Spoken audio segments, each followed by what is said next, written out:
नमस्कार दोस्तों, कैसे हैं आप लोग। सबका बहुत बहुत स्वागत है। सबको मेरी तरफ से एक बार फिर से very good evening you all. शुभ संध्या। आपके फिर से स्वागत करती हूँ आपके अपने चैनल एग्जामपुर पर। स्वागत करती हूँ एक बार फिर से मैं शगुन मिश्रा आपके शाम वाले 6 से 7 वाले सेशन में। बहुत सारे बच्चे आ चुके हैं। Very good evening you all. बहुत सारे बच्चे जुड़ चुके हैं। पूर्णिमा कह रही है आज तो मैम मेरा नाम ले लीजिए, नमस्ते बोल दीजिए भाई। ठीक है, बहुत बहुत नमस्ते। Prashant Mishra, Shubham Chauhan, very good.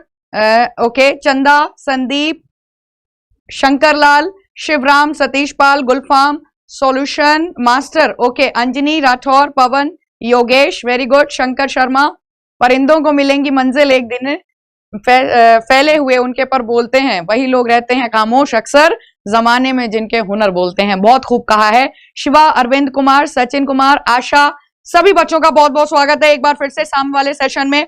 Very good evening you all. Ravi Toofani, very good. Ashok, Sanjana, Jitu, Manish, very good. सबका बहुत बहुत स्वागत है आपके 6 से 7 वाले सेशन में। आज फिर से एक बहुत इंपॉर्टेंट टॉपिक लेके आई हूं। आप ऐसे समझो जो वनडे एग्जाम के बेस पर आपका एक टॉपिक रहता है जिसको हम बोलते हैं मेटल, है ना। आज वो हम डिस्कस करेंगे।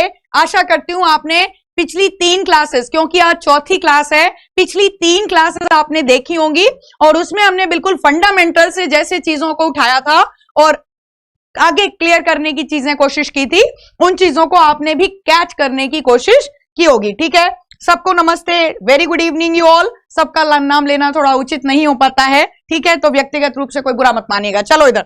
अच्छा, ये थोड़ा सा मैं बताना चाह रही थी बच्चों, ये आपका सेशन आ रहा है, हमारा नया बैच लॉन्च होने जा रहा है जो कि एनटीपीसी के ग्रुप डी के टारगेटेड, जो सीबीटी ग्रुप डी की भर्ती है उसके लिए टारगेटेड बैच है, एकलव्य बैच है ना।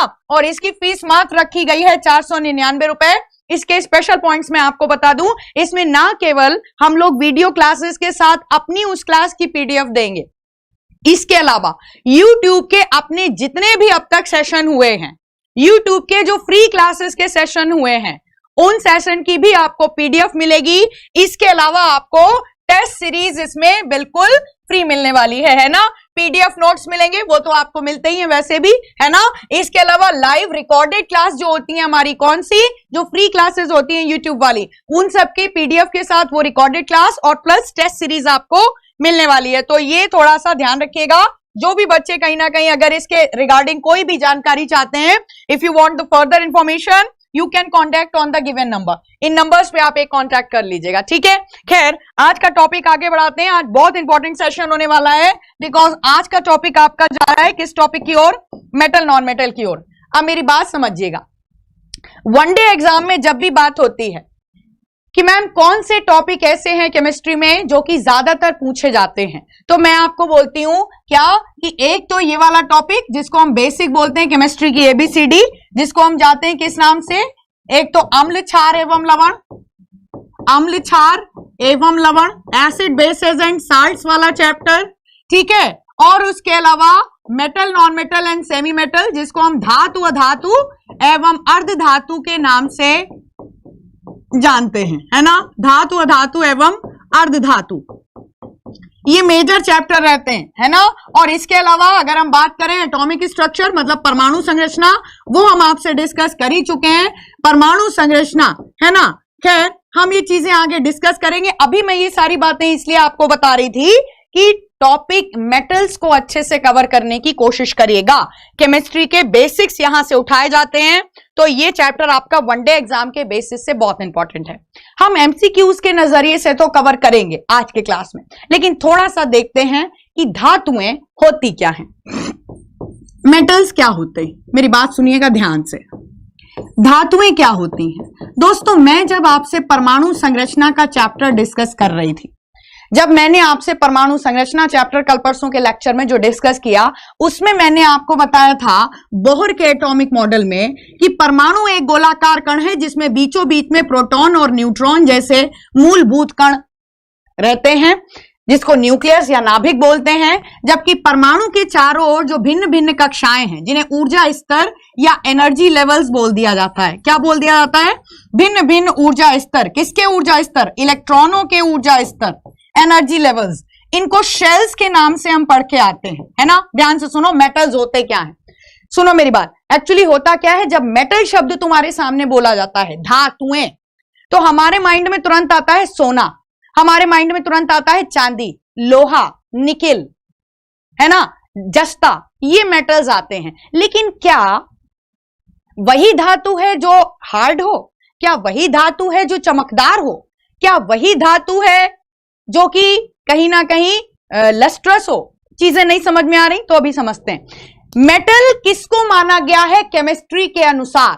रसायन विज्ञान की भाषा में धातु क्या होनी चाहिए? तो देखो जरा, हर वो तत्व, प्रकृति में 118 तत्व अब तक हैं, पीरियोडिक टेबल में 118 एलिमेंट हैं, लेकिन हर वो तत्व जिसकी बाह्यतम कक्षा में 4 से इस वाली कक्षा में, सपोज जो बाह्यतम कक्षा, जैसे मैंने ये जो एटम बनाया है, इसकी बाह्यतम कक्षा कौन सी हो गई? ये वाली, जिसकी बाह्यतम कक्षा में 4 से कम मुक्त इलेक्ट्रॉन पाए जाते हैं। मतलब जरा देखिए, जैसे कि सोडियम, एटॉमिक नंबर 11, 2, 8, 1, इसकी बाह्यतम कक्षा हो गई कौन सी? KLM, इसकी बाह्यतम कक्षा हो गई। इसकी बाह्यतम कक्षा में 1 इलेक्ट्रॉन है जो कि 4 से कम है। इसी तरीके से अगर आप देखो तो मैग्नीशियम, एटॉमिक नंबर 12, इसका इलेक्ट्रॉनिक विन्यास बनेगा 282। इसके कॉन्फ़िगरेशन के अकॉर्डिंग इसकी आउटर मोस्ट शेल भी M होगी, नंबर ऑफ फ्री इलेक्ट्रॉन 4 से कम। इसी तरीके से एल्यूमिनियम, एटॉमिक नंबर 13, और बनेगा configuration 283, number of free electron 4 से कम, मतलब 3। तो ऐसे तत्व जिनकी बाह्यतम कक्षा में 4 से कम मुक्त इलेक्ट्रॉन मिलते हैं, समझो, वो एलिमेंट ऑक्टेट पूरा करने के कारण, क्योंकि बोहर का परमाणु मॉडल कहता है कि अगर किसी तत्व के परमाणु को मिनिमम या कह सकते हो निम्नतम स्थायित्व धारण करना होता है, if any atom of any element wanted to gain the minimum stability, so it should be complete octet in its outermost shell। तो किसी भी तत्व के परमाणु को यदि निम्नतम स्थायित्व धारण करना है तो इसकी बाह्यतम कक्षा में अष्टक होना चाहिए। तो सोडियम जैसे तत्व, मैग्नीशियम और एल्यूमिनियम जैसे तत्व जिनकी बाह्यतम कक्षा में 4 से कम मुक्त इलेक्ट्रॉन होते हैं, तो सुनिए ध्यान से, ये अक्सर उन इलेक्ट्रॉनों का दान कर देते हैं और अपना अष्टक पूरा करते हैं। मतलब फिर इनके ये इलेक्ट्रॉन यहां काउंट नहीं होंगे और उतना ही इनके ऊपर पॉजिटिव चार्ज आ जाएगा। जिनको चीजें नहीं समझ में आई एक बार देखिए, जैसे कि सोडियम है, 1 इलेक्ट्रॉन दान कर देगा, 2, 8, 1 दान कर दिया, तो 1 दान करने के बाद इसका कॉन्फ़िगरेशन सिर्फ 2, 8 रह जाएगा और इसके ऊपर क्या आ जाएगा? इसके ऊपर पॉजिटिव चार्ज आ जाएगा कि इसने 1 इलेक्ट्रॉन दान कर रखा है। अब ये कहलाएगा क्या? ये कहलाएगा सोडियम आयन। ये क्या कहलाएगा? सोडियम आयन कहलाएगा। इसी तरीके से वो कैल्शियम की सपोज हम बात करते हैं, एटॉमिक नंबर 20, 2, 8, 8, 2, 2 इलेक्ट्रॉन दान करेगा क्योंकि अष्टक पूरा करना है इसे। फिर ये बना लेगा कैल्शियम डबल पॉजिटिव आयन। ये डबल पॉजिटिव शो कर रहा है कि इसने 2 इलेक्ट्रॉन दान कर रखे और इसके ऊपर इस तरीके से पॉजिटिव चार्ज आने के बाद, आयन बनने के बाद इसका कॉन्फ़िगरेशन सिर्फ 2, 8, 8 रह जाएगा और अष्टक इसका पूरा हो जाएगा। तो परिभाषा क्या पढ़ाई गई है हमको 8th या 9th क्लास में? क्या कि वो सारे तत्व जो कि अष्टक पूरा करने के लिए इलेक्ट्रॉन का दान करके पॉजिटिव आयन या जिसको धनायन बोलते हैं, धनायन बनाने की क्षमता रखते हैं, धातुएं कहलाती हैं। वो सारे तत्व जो इलेक्ट्रॉन के दाता होते हैं, कौन कौन से होते हैं? जरा example, sodium ion, potassium, calcium, है ना, इसी तरीके से एल्यूमिनियम, मैग्नीशियम, है ना, ये सारे तत्व धातुओं में काउंट होते हैं। आयरन, आयरन की अगर हम बात करें तो ये फेरिक भी बनाता है, फेरस भी बनाता है, तो इसकी डबल और ट्रिपल वैलेंसी हम दोनों काउंट करेंगे। विस्तार से इसको हम बाद में लेंगे, लेकिन अभी आपको मैं इन शॉर्ट बोलूंगी, जितने भी नॉन साइंस वाले बच्चे हो, आपने जिन तत्वों के ऊपर हमेशा पॉजिटिव आयन देखा है, जैसे कि सोडियम के ऊपर हमेशा ऐसे देखा है, कभी आपने सोडियम को ऐसे नहीं देखा। तो ये सब धातुएं काउंट होती हैं। धातुएं कहीं ना कहीं अगर हम बात करें डेली लाइफ में सोडियम का क्या यूज है, तो डेली लाइफ में कोई हम चम्मच तो बनाते नहीं है, लेकिन क्या लोहा सोना चांदी के अलावा धातुएं नहीं है? बिल्कुल धातुएं हैं।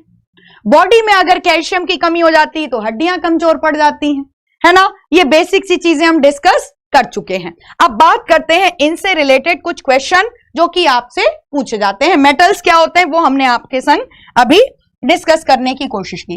फटाफट इनसे रिलेटेड कैसे एमसीक्यूज बनेंगे और क्वेश्चन क्या पूछे जाते हैं डिस्कस करते हैं। एक रिक्वेस्ट करूंगी, सेशन को फटाफट शेयर कर दीजिएगा जिससे कि ये क्वेश्चन ज्यादातर बच्चों की कॉपी में पहुंच जाएं। छोटू भदौरिया कह रहे हैं वेरी गुड, आयन धातु होती है positive ion, very good. Moni very good, Saurabh, Sahil very good, Amandeep कह रहे हैं 25 का वैलेंसी बता दो। वो सारी चीजें ट्रांजिशन मेटल्स को हम डिस्कस करेंगे, अभी थोड़ा सा बेस क्लियर हो जाने दो, ये मेरी आपसे रिक्वेस्ट है। ट्रांजिशन मेटल्स में आ जाते हैं कॉपर वगैरह, इनको हम पक्का डिस्कस करेंगे। इधर देखो, अभी क्वेश्चन है आपका, इनमें से किसे धातुराज कहा जाता है? जल्दी से आंसर दो, इनमें से किसे धातुराज कहा जाएगा? जल्दी से आंसर दो, इनमें से किसे धातुराज के नाम से जाना जाता है? तो ध्यान से सुनिए, धातुराज सोने को कहा जाता है, जिसको इंग्लिश में हम गोल्ड बोलते हैं। सोना धातुराज कहलाता है। क्यों? क्योंकि यह अति निम्न क्रियाशील धातु है। अति निम्न क्रियाशील मतलब it is the least reactive metal. It is a least reactive metal. Least reactive अभी भी नहीं समझ में आया? ये बताओ कि गोल्ड की ज्वेलरी के ऊपर कभी भी जंक लगती है? नहीं। तो सोना एक अति निम्न क्रियाशील धातु है, ऐसे समझो वर्षों तक रखा रहता है लेकिन इसके ऊपर जंक नहीं लगती। पूरी पीरियोडिक टेबल में आपने, अगर मैं ऐसे समझाऊं आपको कि आपने इसका कंपाउंड कभी नहीं सुना होगा, है ना। गोल्ड का कंपाउंड जल्दी नहीं बनता। इसी तरीके से अगला क्वेश्चन देखिए। क्वेश्चन आपसे पूछा जाता है, क्या fool gold is actually related to? बताओ, मूर्ख सोना किसे कहा जाता है? मूर्ख सोना या झूठा सोना किसे कहते हैं? मूर्ख सोना, ये मेटल के टॉप 20 क्वेश्चंस आज डिस्कस करूंगी, जल्दी से देखो। हाँ, मूर्ख सोना या झूठा सोना किसे कहा जाता है? याद रखिएगा, पायराइट। पायराइट क्या होता है? आयरन के सल्फाइड को, आयरन सल्फाइड को, मतलब FeS2 आयरन सल्फाइड, जो कि देखने में हूबहू पीला पीला होता है, इसका औद्योगिक नाम पायराइट है। और पायराइट को मूर्ख सोना अथवा झूठा सोना, फूल गोल्ड या फेक गोल्ड बोला जाता है। फूल या फेक गोल्ड का अगर क्वेश्चन आता है तो याद रखिएगा, पायराइट का क्वेश्चन आपसे पूछ लिया जाता है। अगला क्वेश्चन देखिए जल्दी से। क्वेश्चन पूछा जाता है आपसे, which metal will be most dense? बताओ भाई, इनमें से कौन सी धातु जिसका घनत्व तो सबसे ज्यादा होगा? इनमें से किसका घनत्व तो सबसे अधिक होगा? ये क्वेश्चन है भाई, बताओ घनत्व तो किसका सबसे अधिक होगा? ओके, जल्दी से बताओ। वेरी गुड, हाँ जी, नागरानी कह रहे हैं पायराइट, वेरी गुड। हाँ, इसका क्वेश्चन दो जल्दी से, बहुत सही जा रहे हो। इनमें से किसका घनत्व तो सबसे अधिक होगा? अब मेरी बात ध्यान से सुनिएगा कि मरकरी एक ऐसा मेटल है, मरकरी जिसको हम बोलते हैं पारा, है ना। हिंदी में बोलते हैं पारा, इंग्लिश में बोलते हैं मरकरी। मरकरी एक ऐसा मेटल है जो कि द्रव अवस्था में मिलता है। एक्सप्लेनेशन सुनिए अब आप ध्यान से। ये द्रव अवस्था में मिलता है। ये कैसा होता है? इसका पृष्ठ तनाव काफी ज्यादा होता है, मतलब इसकी सतह पर सिक्का तैरता है, मतलब इसकी सतह पर सिक्का तैरता है। अगर आप कोई भी धातु का सिक्का इसके ऊपर डालोगे तो वो डूबेगा नहीं, वो तैरने लग जाएगा। लेकिन मात्र सोना एक ऐसी धातु है जो कि पारे में डूब जाता है, मतलब पारे के आगे लगभग सभी का घनत्व कम है, परंतु पारे के आगे गोल्ड का डेंसिटी क्या हो जाती है? ज्यादा हो जाती है। तो पारे से भी अधिक घनत्व अगर है किसी का तो वो है सोना। तो यहां पर आंसर आपका होना चाहिए गोल्ड। मेरी बात समझ में आई? यहां आपके 3-4 क्वेश्चन मैंने क्लियर करा दिए। क्या? एक धातु जो कि द्रवावस्था में पाई जाती है पारा, जिसका पृष्ठ तनाव काफी ज्यादा होता है, इसकी सतह पर सिक्का भी तैरता है। ये क्वेश्चन पूछा गया है आपसे, इसकी सतह पर सिक्का भी तैरता है। ठीक है बच्चा, मैं बार बार नहीं बोलूंगी, लेकिन एक चीज समझो, ये क्वेश्चन मैं चाहती हूं ज्यादा से ज्यादा बच्चों की कॉपी में पहुंचे, तो बच्चा सेशन को शेयर करते रहिएगा। ठीक है, तो इसकी सतह पर सिक्का भी तैरता है, परंतु मात्र सोना एक ऐसी धातु है जो कि पारे में डूबता नहीं है, जो कि पारे में पारे पर तैरता नहीं है, उल्टा बोल गई, पारे में मतलब डूब जाता है, क्योंकि इसका घनत्व काफी ज्यादा होता है। अगला क्वेश्चन देखिए, metal which is not allowed during flight journey, इनमें से कौन सी धातु हवाई जहाज से यात्रा के दौरान प्रतिबंधित है? इनमें से कौन सी धातु हवाई जहाज से यात्रा के दौरान प्रतिबंधित होती है? बताओ भाई, पुराने क्वेश्चन। अब ओके, सर्वाधिक घनत्व सोना, वेरी गुड। दादी प्रकाश कह रहे हैं चुपचाप पढ़ाई करो, very good. Metal which is not allowed during flight journey. अब मेरी बात ध्यान से सुनिए, पारा एक ऐसी धातु है, यहीं पर मैं लिख रही हूं, सुनिए, मरकरी एक ऐसा मेटल है, ठीक है, पारा एक ऐसी धातु है जो कि सोने के साथ और एल्यूमिनियम के साथ शीघ्र अमलगम बनाता है। मतलब हाँ, इधर देखो कि ये सोने के साथ और एल्यूमिनियम के साथ शीघ्र अमलगम बनाता है। मतलब जो हवाई जहाज की बॉडी है वो क्या होती है? वो एल्यूमिनियम की मिश्र धातु से मिलकर बनी होती है। एल्यूमिनियम की मिश्र धातु होती है, जिसको हम क्या बोलते हैं?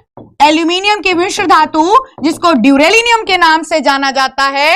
लेकिन प्राथमिकता इसमें किसे दी जाती है? इस मिश्र धातु में एल्यूमिनियम को। और एल्यूमिनियम के साथ क्योंकि पारा बहुत जल्दी अमलगम बना लेता है, मतलब अमलगम क्या होता है? हर वो मिश्र धातु जिसमें पारा उपस्थित है, मतलब Hg और Al अगर हम लिख देते हैं तो हम इसको एल्यूमिनियम का अमलगम बोल सकते हैं। इसी तरीके से अगर हम पारे के साथ सिल्वर लिख देते हैं तो इसे हम सिल्वर का अमलगम बोल सकते हैं। इसी तरीके से अगर हम सिल्वर के साथ इसी तरीके से गोल्ड लिख देते हैं, ठीक है, तो इसे हम गोल्ड का अमलगम बोल सकते हैं। समझाना मैं क्या चाह रही थी, आप वो समझो कि हर वो मिश्र धातु जिसमें पारा उपस्थित है वो अमलगम कहलाता है।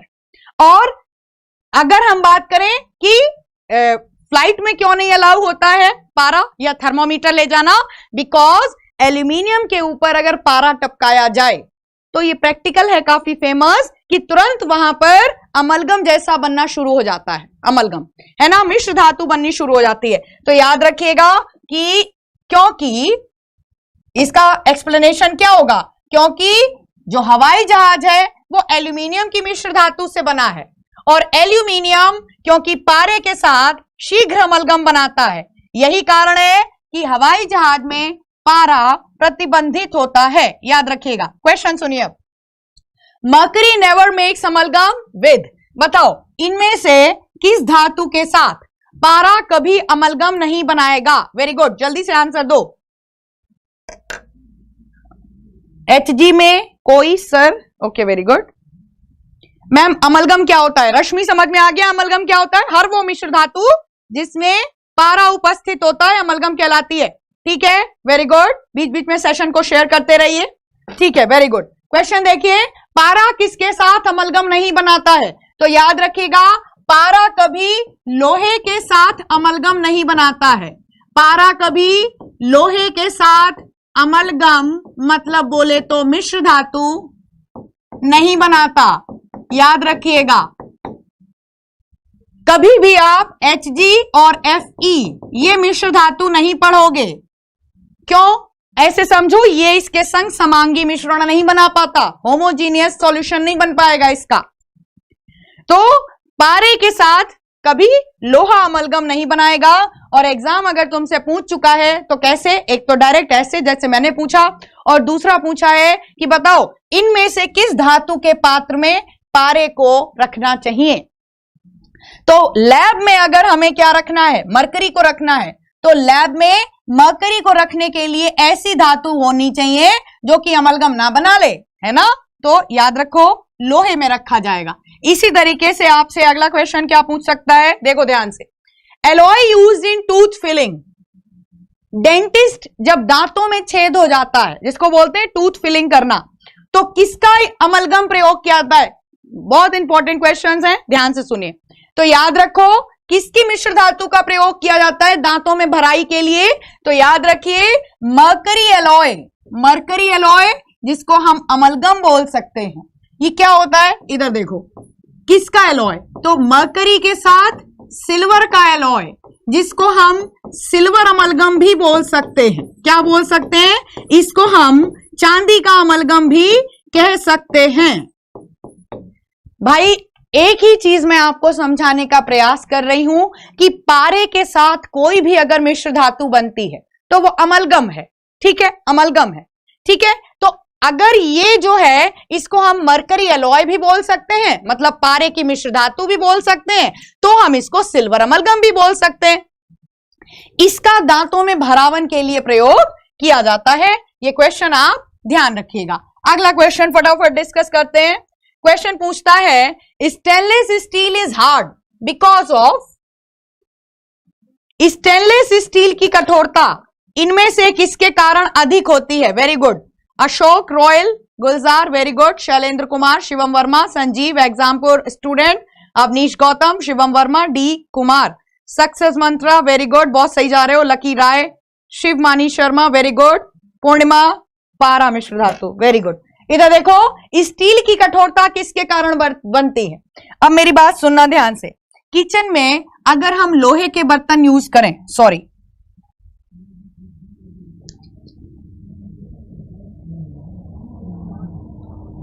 हाँ ये क्वेश्चन था आपका, क्या कि किचन में अगर हम लोहे के बर्तन अगर यूज करेंगे तो क्या होगा, उन पे जंग लगेगी, तो हम उसकी मिश्र धातु बना देते हैं। आयरन, निकेल, क्रोमियम और कार्बन।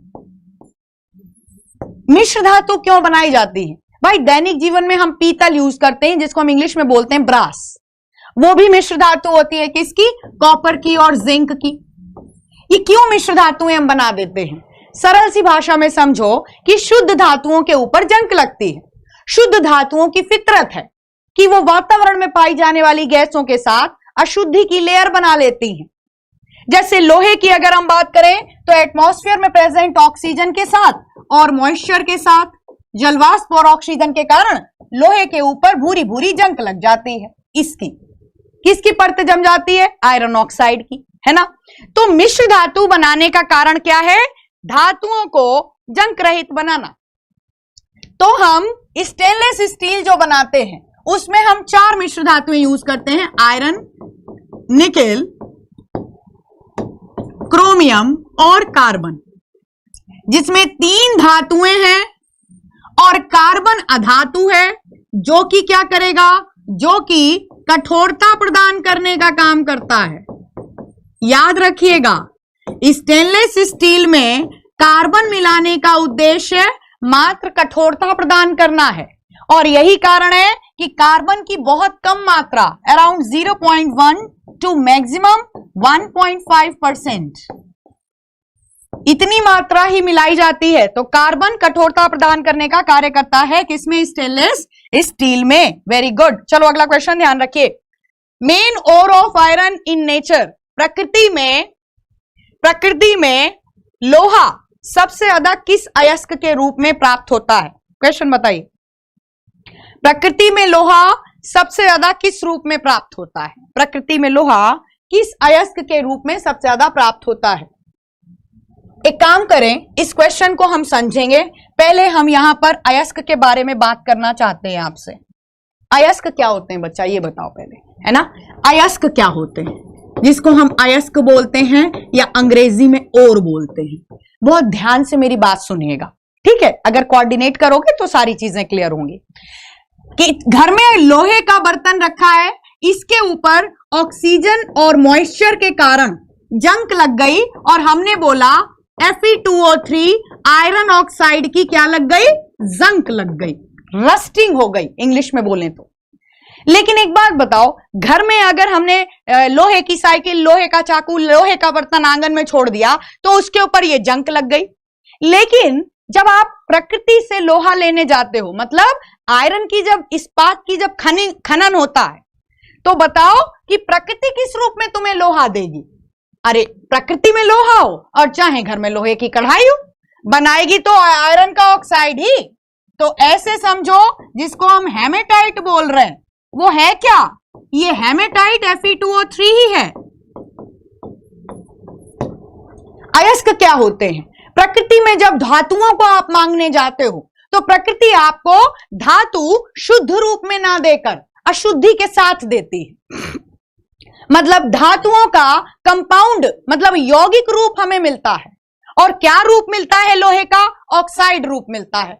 चाहे तुम इसे घर में जंक कह लो और चाहे कॉमर्शियल लैंग्वेज में हेमेटाइट कह लो। बात आ रही समझ में? तो इसको हम क्या बोलते हैं? अयस्क बोलते हैं। अयस्क और प्लस एक वर्ड होता है खनिज, उसमें क्या अंतर होता है? दो वर्ड हो जाते हैं, एक अयस्क और याद रखो दूसरा वर्ड हो जाता है जिसको हम खनिज बोलते हैं।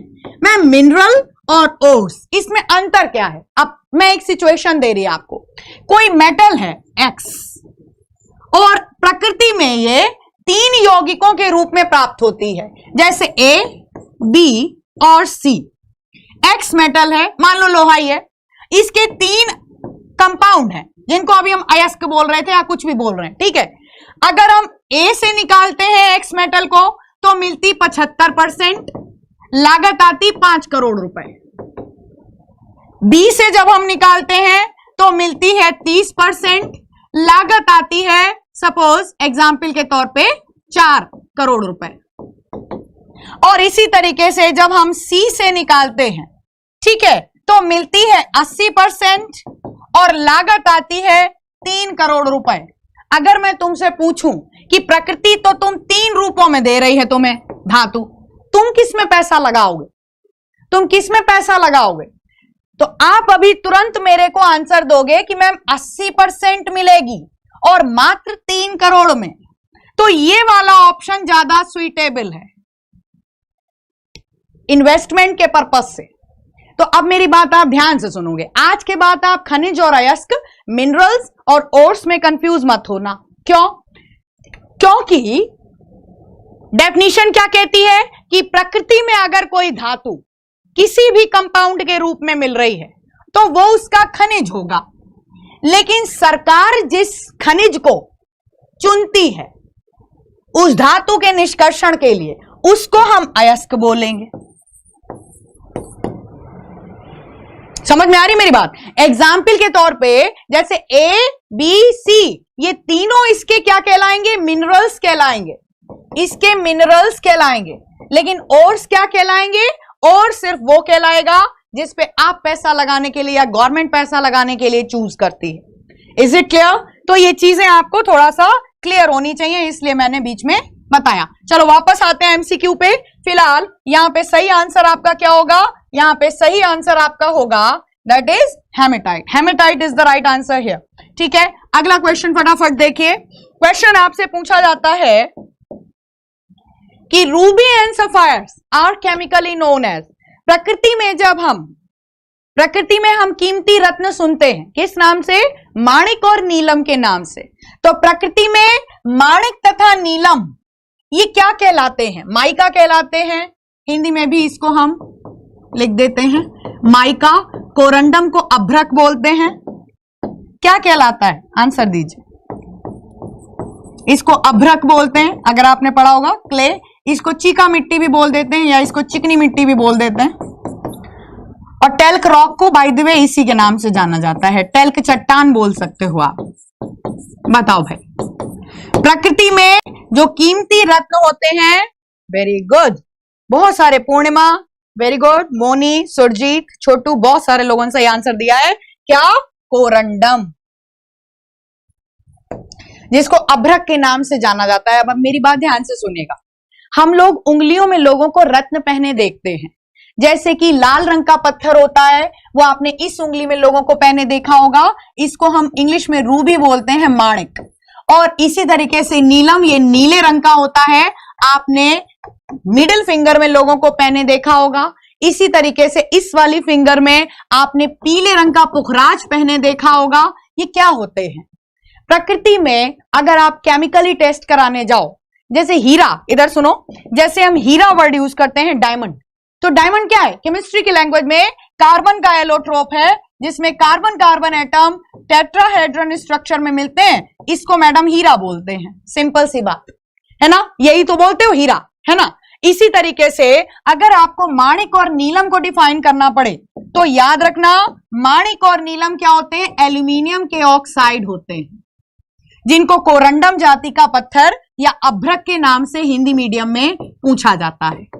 माणिक तथा नीलम की अगर टेस्टिंग कराई जाए, जैसे डायमंड की टेस्टिंग कराई जाए, तो वो कार्बन का एलोट्रोप निकलेगा। इसी तरीके से अगर इनकी टेस्टिंग कराई जाए तो ये एल्यूमिनियम के ऑक्साइड होते हैं, जिनको हम अभ्रक के नाम से जानते हैं। याद रखिएगा, ठीक है। क्वेश्चन देखो, carat defines the what of diamond. अगर हम कैरेट शब्द यूज करते हैं, मेरी बात सुनिएगा ध्यान से, very good. Rajesh Jaiswal, Mini Mishra, Ram, very good. मर्दू, बहुत सारे बच्चे सही आंसर, लेकिन हीरा इन सब के अंतर्गत नहीं आता है मैम। हाँ, मैं आपको सिर्फ ये समझाना चाह रही थी कि ये माणिक और नीलम कब प्योर होंगे, हीरा कब प्योर होगा। हीरा अगर कार्बन का एलोट्रोप है तो वो प्योर है, मतलब शुद्ध है, और नहीं तो तुम्हें हीरे की जगह चमकदार क्वार्ट्ज वगैरह दे दिया गया है, क्योंकि प्रकृति में सिर्फ हीरा ही चमकदार नहीं होता, प्रकृति में हीरे जैसे और भी रत्न होते हैं जो कि चमकदार होते हैं। खैर, यहां पे देखो, कैरेट शब्द किसको परिभाषित करता है? कैरेट शब्द मास को परिभाषित करता है। मतलब कैरेट शब्द जब हम डायमंड के लिए यूज करते हैं कि इतने कैरेट का डायमंड है, तो इसका मतलब इतने वजन का, 1 कैरेट इज इक्वल्स टू होता है 200 मिलीग्राम।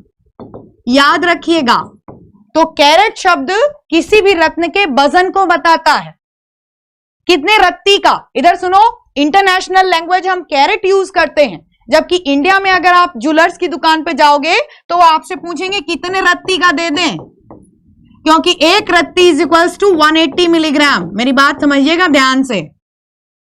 ये रत्ती क्या है? ये भी वजन की यूनिट है, मात्रक है। कितने रत्ती का मोती, कितने रत्ती का आपने पन्ना या ये सब रत्न पहन रखे, तो ये रत्ती is Indian language and carrot is the international language and the unit. अब जब आपको भाई फिजिक्स में पढ़ाया जाता है ग्राम, मिलीग्राम, किलोग्राम, ये सब द्रव्यमान की क्या होते हैं? ये द्रव्यमान के मात्रक हैं। गलत तो नहीं करोगे? क्वेश्चन ये ध्यान रखना, ये बच्चे सब गड़बड़ करके आए थे, एएलपी में पूछा गया था ये क्वेश्चन बच्चों से। देखो, a metal use started to melt on palm, ये 2 होगा यहां पे, सॉरी। हाँ, इनमें से कौन सी धातु हथेली पर पिघलना प्रारंभ कर देती है? बताइए, इनमें से कौन सी धातु हथेली पर पिघलना प्रारंभ कर देती है? जल्दी से आंसर दो। Very good. इनमें से कौन सी धातु हथेली पर पिघलना प्रारंभ करती है? ध्यान से सुनिएगा, गैलियम इज द मेटल। सुनो, तुम लोग अगर यहां पे सोच रहे हो कि ना मैं मरकरी नहीं होना चाहिए था, आप अगर नहीं पता तो बता दूं, 3 धातुएं हैं। कौन कौन सी? सॉरी, हाँ, 3 धातुएं हैं। कौन कौन सी? एक तो पारा, एक गैलियम और सीजियम। मेरी बात समझना, ये अपने निम्न गलनांक के लिए जानी जाती हैं। मतलब लो मेल्टिंग पॉइंट, इनका मेल्टिंग पॉइंट काफी लो होता है, आप समझना। लेकिन इनमें सबसे ज्यादा लो किसका होता है? पारे का होता है। ये तो इतना लिक्विड होता है कि ग्लास में भरो, उंगली डुबो, निकाल लो।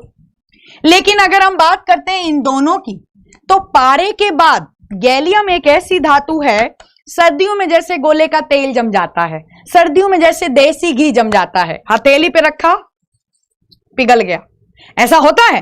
तो गैलियम एक ऐसी धातु है जो कि हथेली पर पिघलना प्रारंभ कर देती है।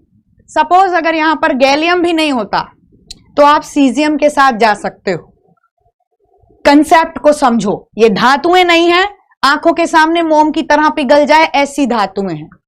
मरकरी की बात अलग है, मरकरी को मोम की तरह पिघलने की जरूरत नहीं, वो तो ऐसे ही पानी पानी होता है। खैर, ठीक है। तो ये you can say magical metals के नाम से जाने जाते हैं ना, अपने स्पेशल कैरेक्टरिस्टिक्स के कारण। चलो अगला क्वेश्चन देखिए, metal related to Wilson disease, इनमें से कौन सी धातु विल्सन रोग का कारण बनती है? क्वेश्चन नोट कर लेना बच्चा, विद एक्सप्लेनेशन कर लो तो बहुत अच्छी बात है। अशोक रॉयल अप्रिशिएट कर रहे हैं, thank you so much. Sweety Pandey very good. G K Sandeep, लेकिन हीरा इन सबके अंतर्गत, ओके ठीक है। अगला क्वेश्चन बताइए। हाँ, 1 tola is equal to 10 gram, Rajesh Kamalvanshi कह रहे हैं, very good. Prem Chahar, Suraj Singh, very good. Ma'am gold के साथ तो शुद्धता की बात, हाँ वहां पे रेशियो की बात होती है। किसने बोला है ये? दीपक यादव कह रहे हैं प्रयागराज से।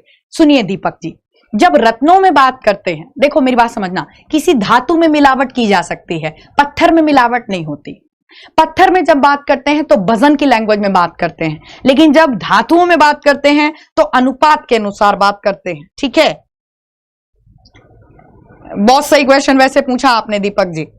कुछ कुछ बच्चे वाकई में तेजी से क्वेश्चन निकल जाते हैं, लेकिन मैं बाद में देखती हूं कि बहुत अच्छे अच्छे क्वेश्चन आते हैं। Very good ma'am.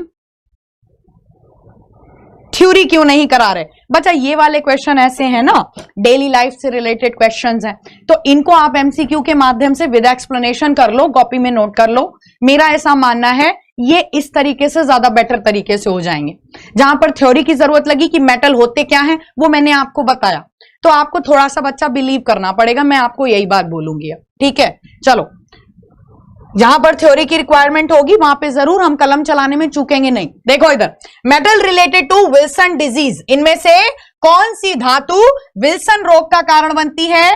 तांबा एक ऐसी धातु है जो कि विल्सन रोग का कारण होती है, और विल्सन ये किडनी संबंधित बीमारी है, किडनी से संबंधित बीमारी है। याद रखिएगा, ये आपको बायो में पढ़ाया जाता है, इसको लिवर डिसेंट्री भी बोलते हैं, ठीक है। तो इस तरीके से याद रखिएगा, ठीक है। तो तांबा ये एक ऐसे किस रोग का कारण बनती है? ये आपके विल्सन रोग का कारण बनती है, ठीक है। अगला देखिए क्वेश्चन, आपसे पूछ लिया जाता है अक्सर,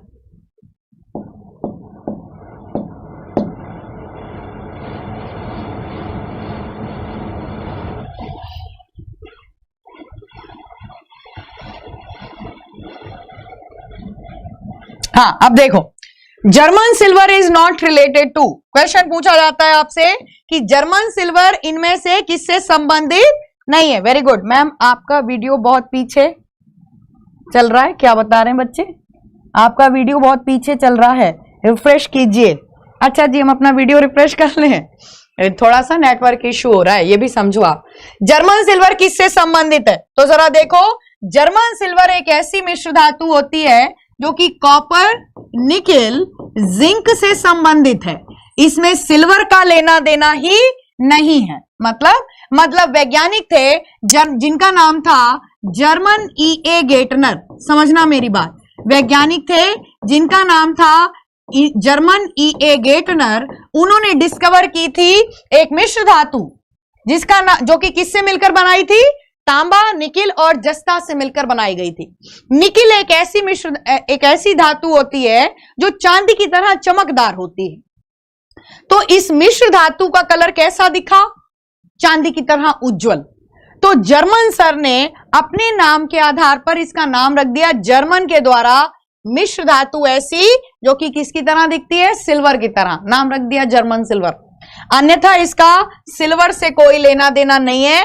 याद रखो, आपको 2 क्वेश्चन याद रखने हैं कि जर्मन सिल्वर में सिल्वर नहीं प्रेजेंट होता, 0%, ठीक है। और इसी तरीके से लेड पेंसिल का क्वेश्चन बनता है आपसे जिसमें 0% लेड होता है। 2 क्वेश्चन फेमस हैं वनडे एग्जाम में, क्या कि लेड पेंसिल में लेड का कोई लेना देना नहीं है और जर्मन सिल्वर में सिल्वर ही उपस्थित नहीं होता। यहां पे सही आंसर है आपका सिल्वर। अगला क्वेश्चन देखो फटाफट। क्वेश्चन पूछा जाता है आपसे, टांका किसकी मिश्र धातु है? टांका किसकी मिश्र धातु है? क्वेश्चन बताइए, टांका इनमें से किसकी मिश्र धातु है? वेरी गुड,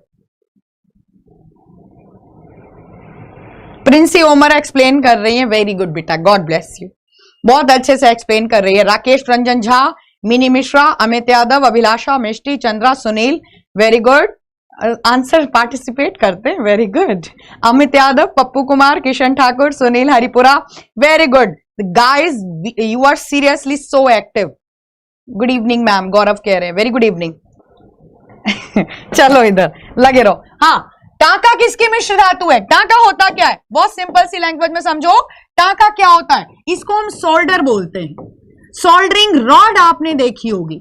सोल्डरिंग रॉड कहां देखी होगी आपने? इलेक्ट्रीशियंस के हाथ में, यूज्ड बाय इलेक्ट्रीशियंस, बिजली का जो काम करते हैं, आपने जो बिजली का काम करते हैं उनके हाथ में आपने सोल्डरिंग रॉड देखी होगी।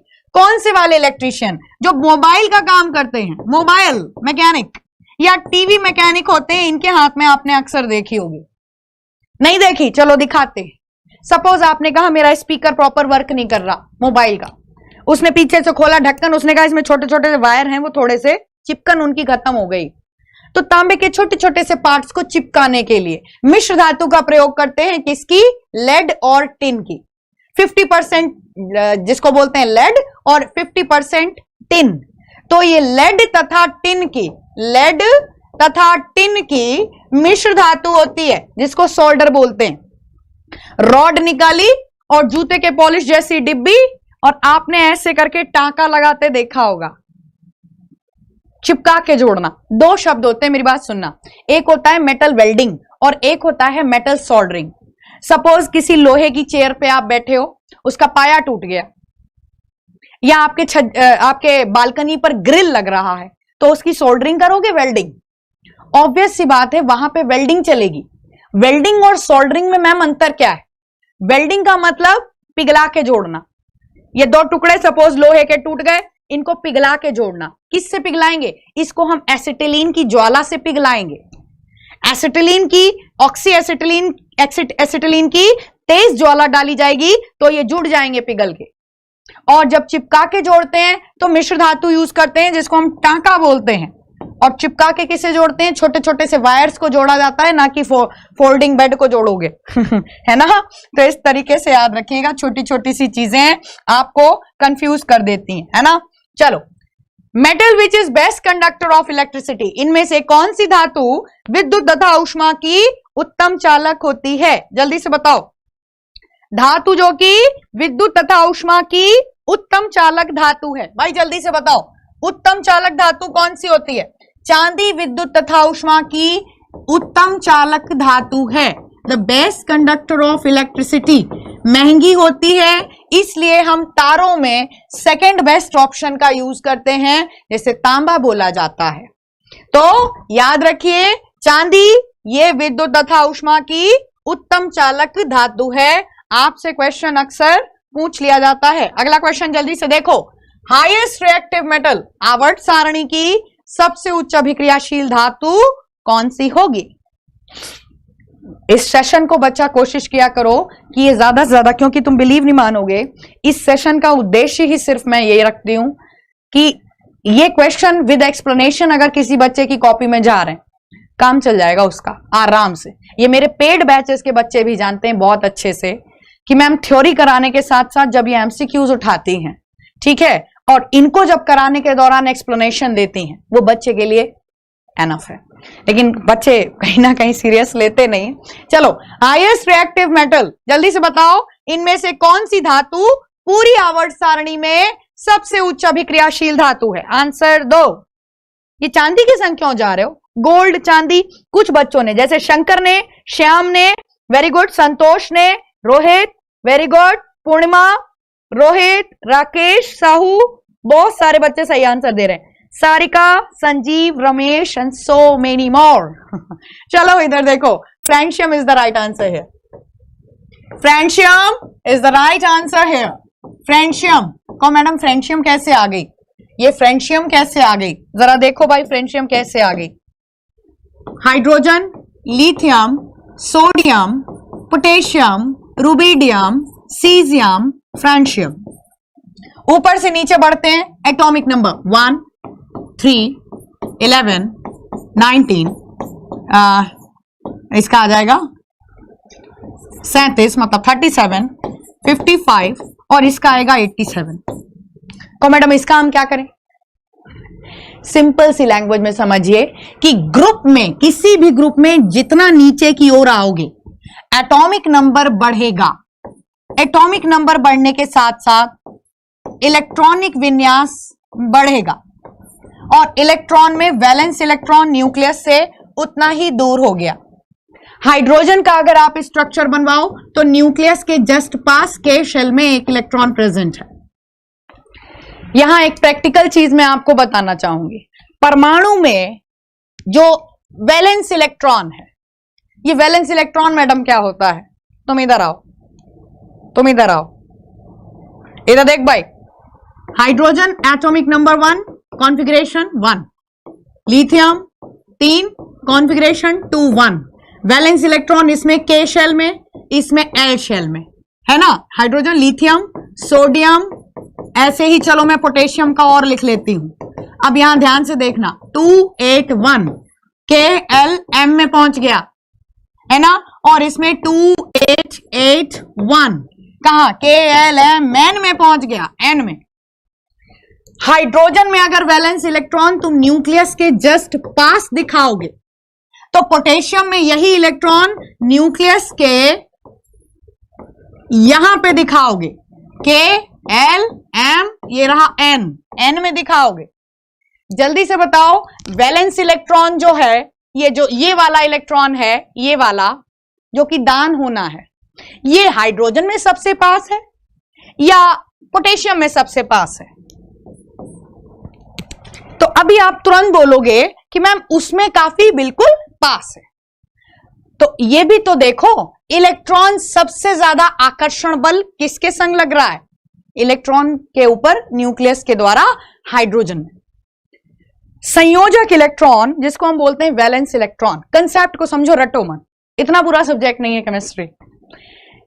वैलेंस इलेक्ट्रॉन जब ऊपर से नीचे आप किसी ग्रुप में बढ़ते हो तो एटॉमिक रेडियस बढ़ने के साथ साथ वो वैलेंस इलेक्ट्रॉन न्यूक्लियस से उतना दूर होता जा रहा है, नाभिक से दूर होता जा रहा है। और नाभिक के द्वारा, नाभिक क्योंकि न्यूक्लियस में क्या प्रेजेंट होते हैं? प्रोटॉन, और बाहर के शेल्स में इलेक्ट्रॉन। एक आकर्षण बल लगाया जा रहा है, positive attracting negative charge which is electron. लेकिन इस शेल में अगर इलेक्ट्रॉन होगा तो बहुत ही स्ट्रांगली बंधा होगा, और जितना नीचे की ओर आएंगे इसमें ढीला होता जा रहा है। और नीचे जब आओगे तो फ्रेंशियम, अब वापस आ जाओ इधर, यहां क्या बता रहे थे हम? फ्रेंशियम, फ्रेंशियम सबसे नीचे आ जाती है। Hydrogen, lithium, sodium, potassium, rubidium, caesium, francium सबसे नीचे। इसका एटॉमिक रेडियस सबसे ज्यादा होगा, तो वैलेंस इलेक्ट्रॉन सबसे ढीला। अब क्वेश्चन क्या है? सबसे उच्च अभिक्रियाशील धातु, मतलब जो जल्दी से दान कर दे इलेक्ट्रॉन। जिसमें संयोजक इलेक्ट्रॉन जितनी दूरी पे होगा उतना ही नाभिक से कम आकर्षण बल में बंधा हुआ है, उसको दान करना उतना ही आसान है। फ्रेंशियम के एटॉमिक रेडियस इतना ज्यादा होता है विद द एटॉमिक नंबर 87 कि इसमें हल्का सा इस एटम को एनर्जी प्रोवाइड करने पर, हल्की सी ऊर्जा देने पर बाह्य स्रोत से, ये तुरंत इलेक्ट्रॉन का दान कर देता है। With the big atomic radius electron donation is easy and the reactivity is going to increase. अभिक्रियाशीलता किसी समूह में ऊपर से नीचे बढ़ने पर, परमाणु त्रिज्या बढ़ने के कारण, एटॉमिक रेडियस इंक्रीज होने के साथ साथ इलेक्ट्रॉन डोनेशन आसान हो जाता है। बस ये है कंसेप्ट। और फ्रेंशियम जल्दी से इलेक्ट्रॉन दान कर देगा। मेरे से कई बार बच्चे पूछते हैं कि मैम हाइड्रोजन को नॉन मेटल क्यों बोलते हो आप? यहां से यहां तक तो मेटल काउंट करते हो, हाइड्रोजन को नॉन मेटल बोलते हो, क्यों? बिकॉज इसकी रेडियस जरा सी है, एक ही इलेक्ट्रॉन बिल्कुल खोपड़ी पे है न्यूक्लियस के सबसे पास है। इसको डोनेट कराने के लिए तुम्हें काफी ज्यादा एनर्जी प्रोवाइड करनी पड़ेगी।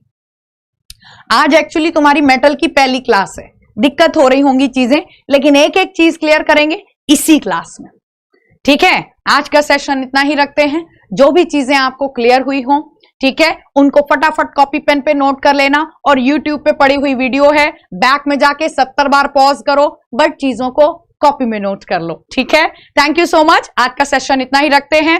एन सेशन को ज्यादा से ज्यादा शेयर कर लिए, और हर उस बच्चे की कॉपी में पहुंचाइए जिसको सच में एक अच्छे क्लास की आवश्यकता है, और ऐसे टीचर्स की आवश्यकता है जो कहीं ना कहीं अच्छी नियत से और कहते नहीं साफ दिल से उतरे हैं। ठीक है, फिर से बता दूं कि आपका जो नया एकलव्य बैच है वो आने वाला है मात्र 499 रुपए में।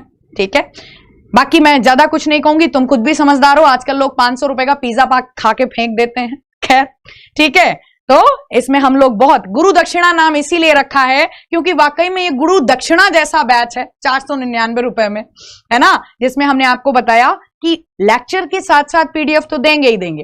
अब तक के जितने फ्री सेशंस हुए हैं आपके एग्जाम से रिलेटेड, उन सब का वीडियो प्लस पीडीएफ मिलेगा आपको, प्लस इसके अलावा test series free of cost मिलेगी। Thank you so much. आज का इतना ही रखते हैं। See you tomorrow at the same time.